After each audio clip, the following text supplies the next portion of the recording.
Video games feel real. Objects fall, characters jump, cars crash, and things bounce, slide, and stop.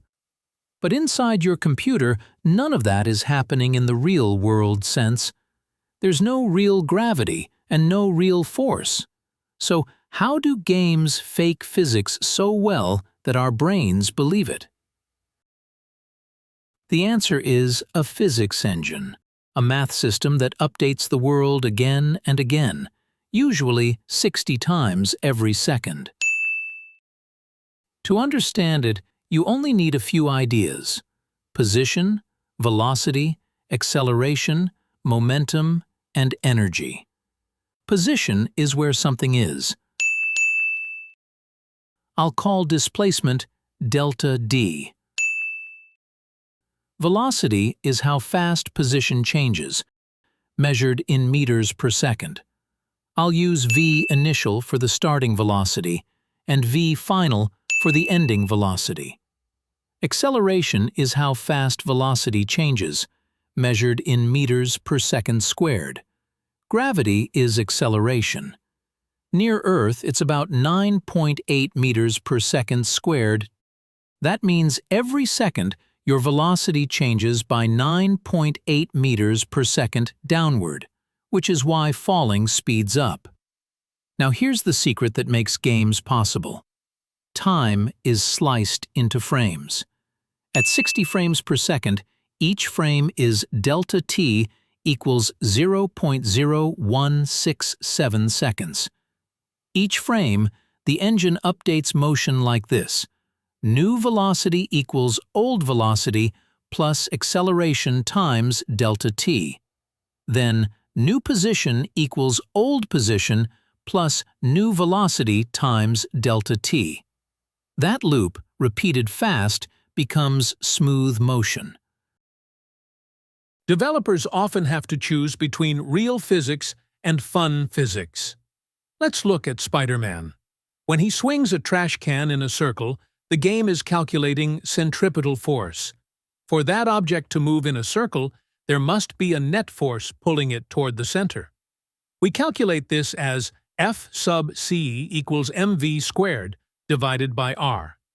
If that trash can is 20 kilograms on a 5-meter web spinning at 10 meters per second,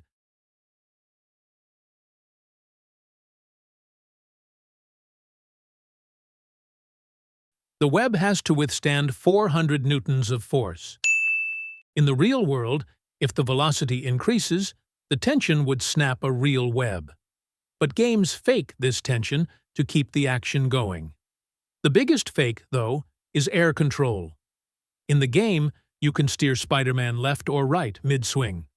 In grade 12 physics, we know this violates Newton's third law. For every action, there is an equal and opposite reaction. To move right in mid-air, Spidey would need to push something else to the left. Since there's no air resistance modeled that strongly, his path should be a fixed, predictable arc.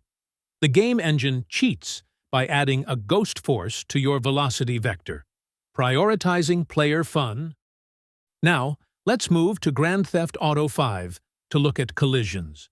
When a car hits a wall, the engine uses the impulse momentum theorem. Impulse, or J, equals force times the change in time, which equals the change in momentum. In a real car, crumple zones are designed to increase delta t, the time of the impact. By making the crash last longer, the force exerted on the passengers is smaller. To prevent the car from being destroyed instantly by this massive force, developers adjust the mass and deformation variables in the code.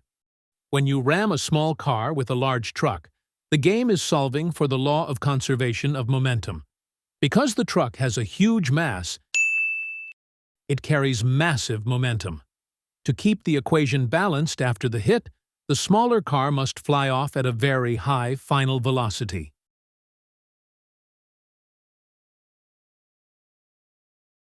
Finally, we have Hitman 3 and the logic of rigid bodies.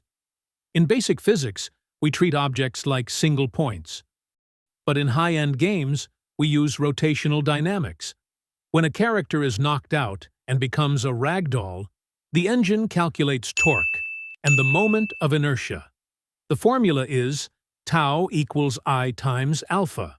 Torque equals the moment of inertia multiplied by angular acceleration. The engine treats the body as a system of joints with specific constraints.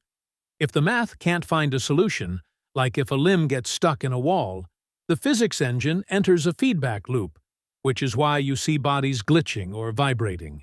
It's the computer's way of saying the system of equations has no real-world answer.